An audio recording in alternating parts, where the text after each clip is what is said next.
sedia mendengar. Sejak kulihat wajahnya, ku yakin pada firman-Nya dan menyerahkan bimbangku di dalam saat yang teduh.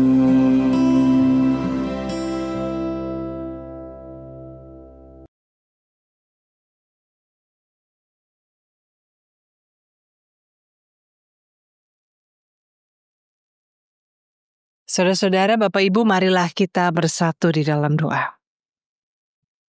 Tuhan Allah kami bersyukur di pagi hari ini kami boleh hadir kembali sebagai persekutuan orang percaya di rumah Tuhan di gereja ini. Biarlah kiranya Engkau menyambut setiap kami, Engkau menilik hati setiap kami, Engkau melawat setiap kami, baik dengan kehadiran kami satu sama lain, dengan firman Tuhan, dengan pimpinan Roh Kudus, dengan dalam setiap doa yang kami panjatkan dan juga jawaban doa yang kami terima. Biarlah kiranya ya Tuhan, kami boleh semakin bertumbuh di dalam firman-Mu, di dalam kebenaran, di dalam apa yang baik di hadapan Tuhan. Kami berdoa dalam nama Tuhan kami Yesus Kristus. Amin. Saudara-saudara, mari kita bersama-sama membaca firman Tuhan dari Injil Matius pasal 10, ayat yang ke-34 sampai dengan ayat yang ke-42.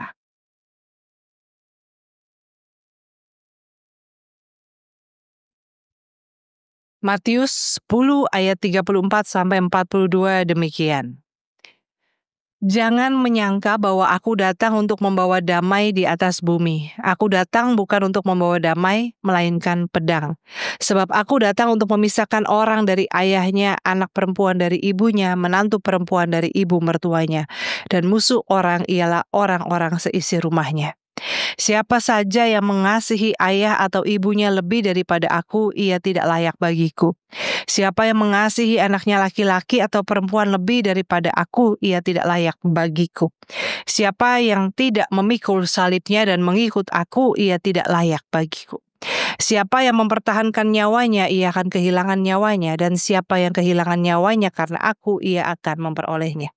Siapa saja yang menyambut kamu, ia menyambut aku. Dan siapa yang menyambut aku, ia menyambut Dia yang mengutus aku. Siapa yang menyambut seorang nabi sebagai nabi, ia akan menerima upah nabi. Dan siapa yang menyambut orang benar sebagai orang benar, ia akan menerima upah orang benar. Siapa yang memberi air sejuk secangkir saja pun kepada salah seorang yang kecil ini, karena ia muridku, sesungguhnya aku berkata kepadamu, ia tidak akan kehilangan upahnya. Demikianlah pembacaan firman Tuhan, berbahagialah kita mendengar dan yang memeliharanya.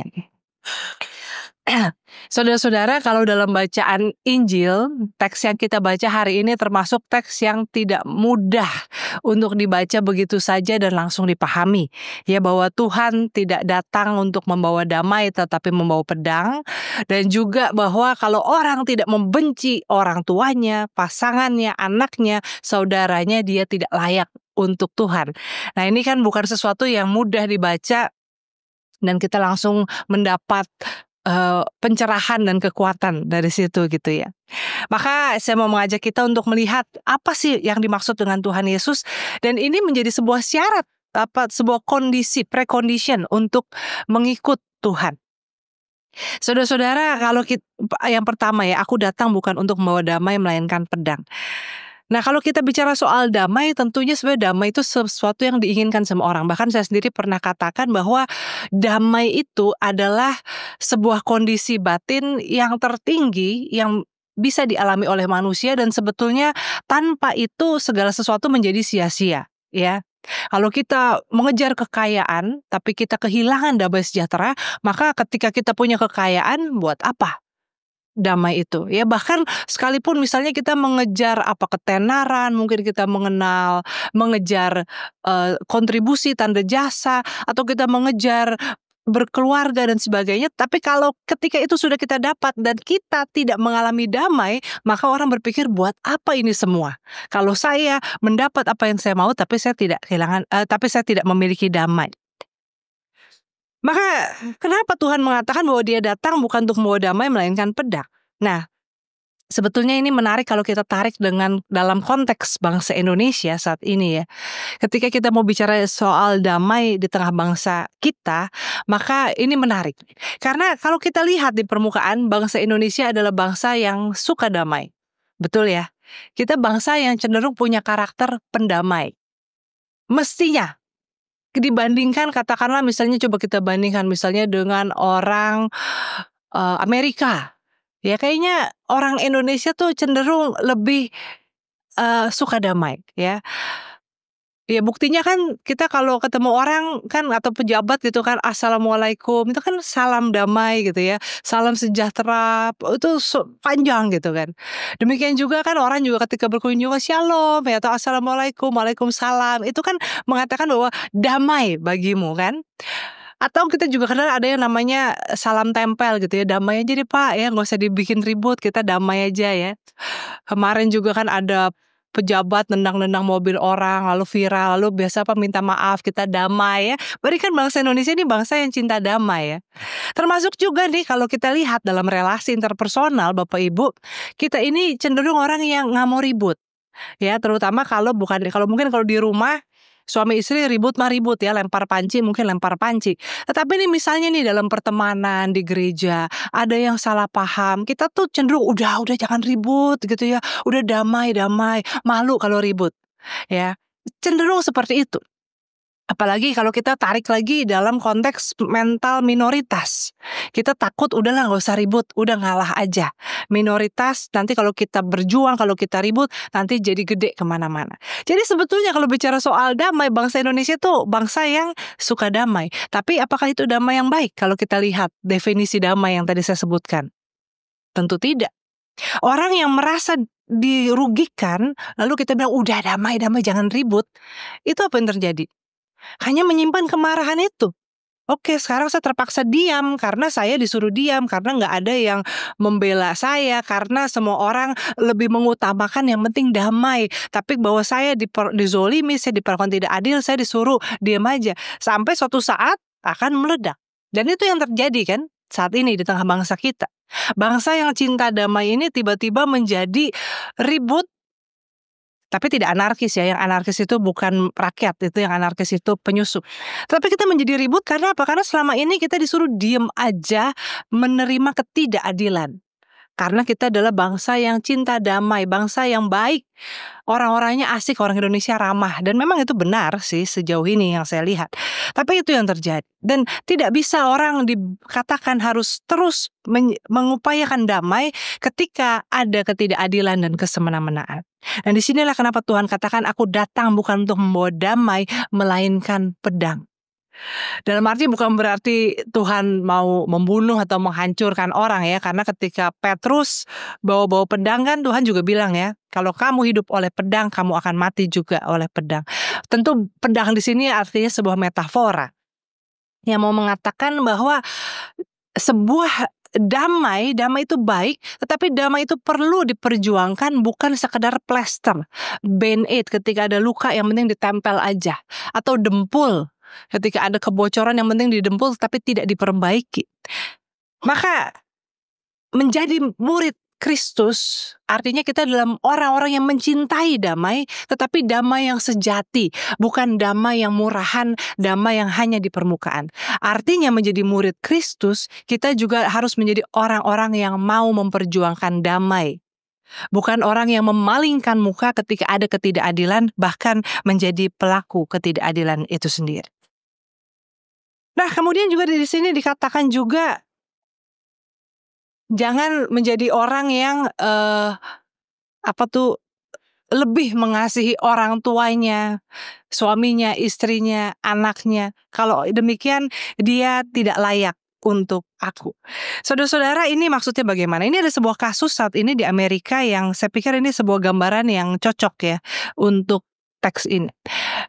Bapak Ibu mengikuti kasus Epstein itu saya mengikuti setengah-setengah lah, tapi tahu. Jadi Epstein itu nama seorang kaya yang ternyata suka human trafficking. Jadi dia suka mengumpulkan anak-anak perempuan di bawah umur, remaja belasan tahun, dibawa karena dia kaya gitu ya, dibawa naik ke yachtnya, dibawa ke pulau pribadi, dan di situ tentu kita tahu apa yang dilakukan. Anak-anak perempuan itu diperkosa, mereka dijadikan objek seksual.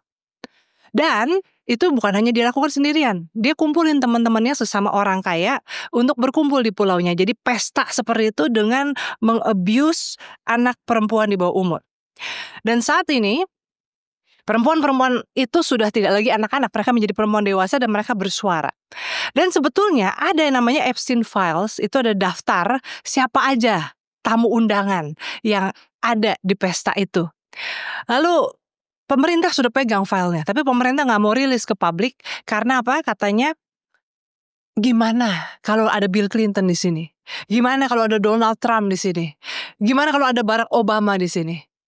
Lalu orang-orang yang itu yang membela ya, yang mau melindungi. Tapi orang-orang yang mengatakan bongkar file itu, dia bilang kalaupun nama bapakku ada di situ, kalaupun Paus Franciscus ada di situ, bongkar. Mau Keanu Reeves, mau Brad Pitt, siapapun bongkar.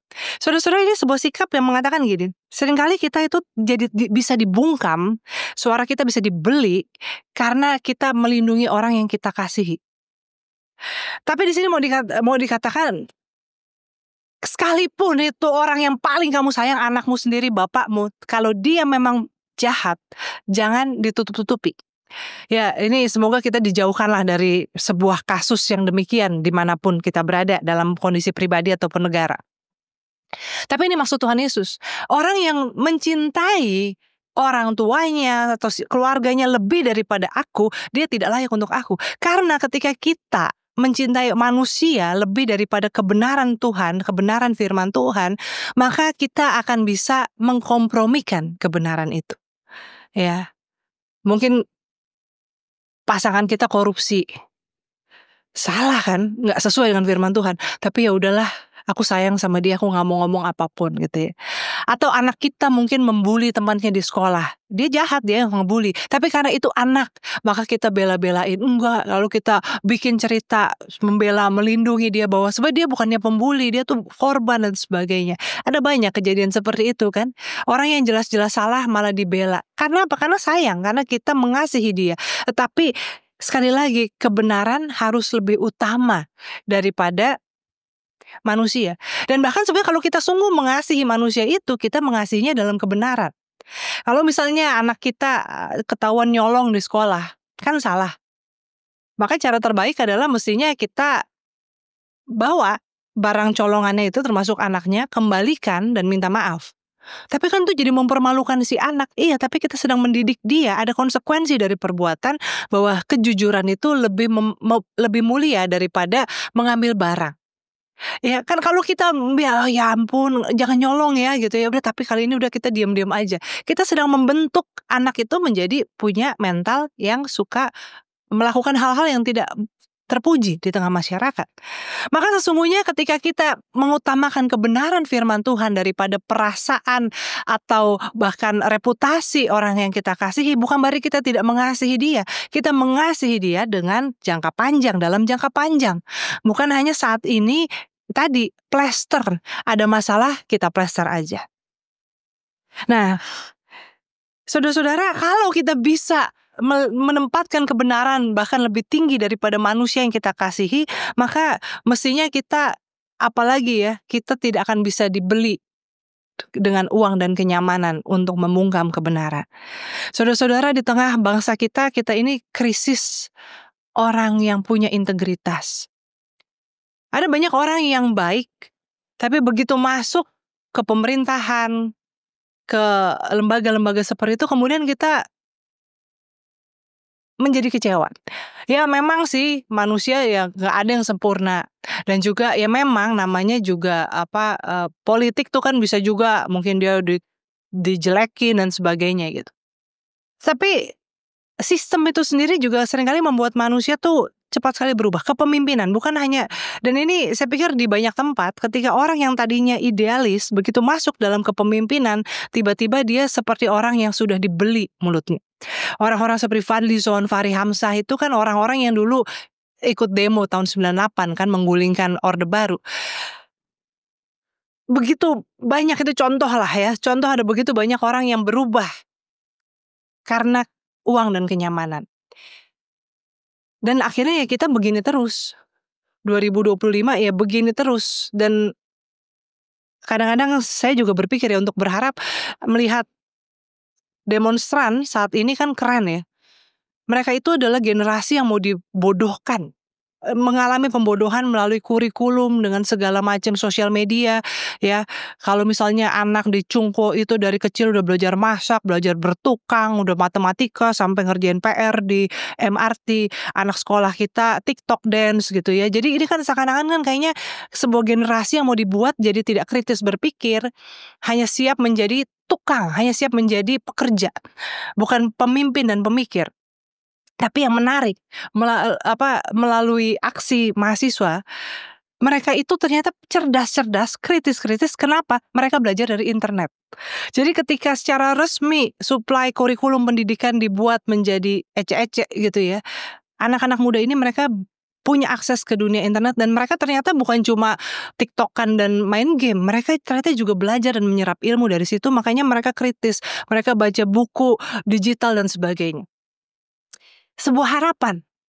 Tapi kalau sekali lagi kalau sistemnya itu tetap selalu orang bisa dibungkam oleh uang dan kenyamanan, maka bahkan generasi emas ini akan luntur gitu ya, menjadi loyang.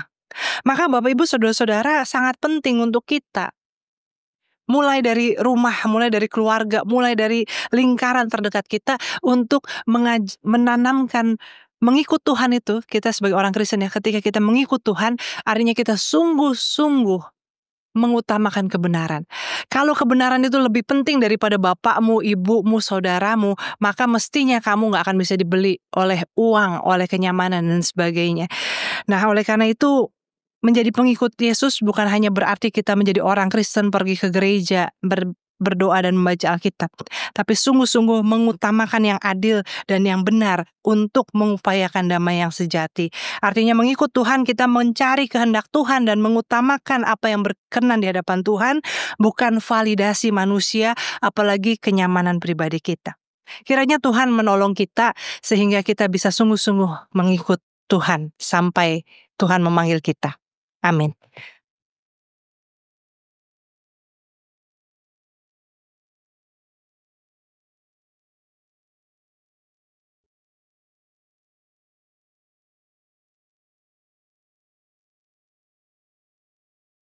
Kita bersatu dalam doa. Tuhan Allah kami adalah murid-murid-Mu, anak-anak Tuhan. Kami hidup mengikut Engkau, kami sudah memberikan hidup kami, hati kami sepenuhnya ke dalam tangan-Mu. Tapi kami tahu kami tidak sempurna Tuhan, seringkali kami masih mencari apa yang nyaman, apa yang menguntungkan buat kami, apa yang menyenangkan bagi orang-orang yang kami kasihi, sehingga kadang-kadang kami tutup mulut di hadapan ketidakadilan, sehingga kami seringkali memalingkan muka di hadapan kecurangan. Tuhan tolong kami agar kami sungguh-sungguh disadarkan bahwa mengikut Tuhan artinya kami memperjuangkan apa yang berkenan di hadapan Tuhan. Bukan hanya dalam hidup kami pribadi tapi juga dalam hidup bangsa kami, Indonesia. Kami bersyukur Tuhan kami menjadi warga negara Indonesia. Kami percaya Tuhan menempatkan kami di sini bukan sebuah kebetulan apalagi kecelakaan. Ada sebuah rancangan yang indah, kehadiran anak-anak Tuhan, murid-murid Kristus di tengah bangsa Indonesia. Biarlah kami bukan hanya menjadi tiang-tiang doa, bukan hanya menjadi pilar-pilar iman, tetapi kami juga boleh menjadi orang-orang yang menghidupi kebenaran dan perdamaian secara utuh dalam setiap perilaku kami, setiap tutur kata kami, setiap apa yang kami perbuat dan kami ajarkan kepada anak cucu keturunan kami. Biarlah kiranya Tuhan Engkau pulihkan bangsa kami. Biarlah kiranya Engkau gerakkan hati para penguasa untuk mendengarkan tuntutan rakyat, untuk berpikir dengan akal budi, dengan hikmat, sehingga mereka tidak lagi membuat kebijakan, keputusan yang melukai keadilan dan kebenaran. Tapi dengan rendah hati mereka mau memperbaiki diri, memperbaiki sistem, bukan untuk sesaat tapi untuk masa depan bangsa kami Indonesia. Biarlah kiranya Tuhan Kau yang melindungi bangsa kami di tengah proses demokrasi, keadilan, keutuhan bangsa ini. Apapun yang terjadi ke depan, kami percaya Tuhan Engkau bekerja, Engkau hadir, Engkau turut campur tangan. Biar kiranya setiap kami boleh melakukan tugas kami dengan baik. Dalam nama Tuhan kami Yesus Kristus kami berdoa. Amin.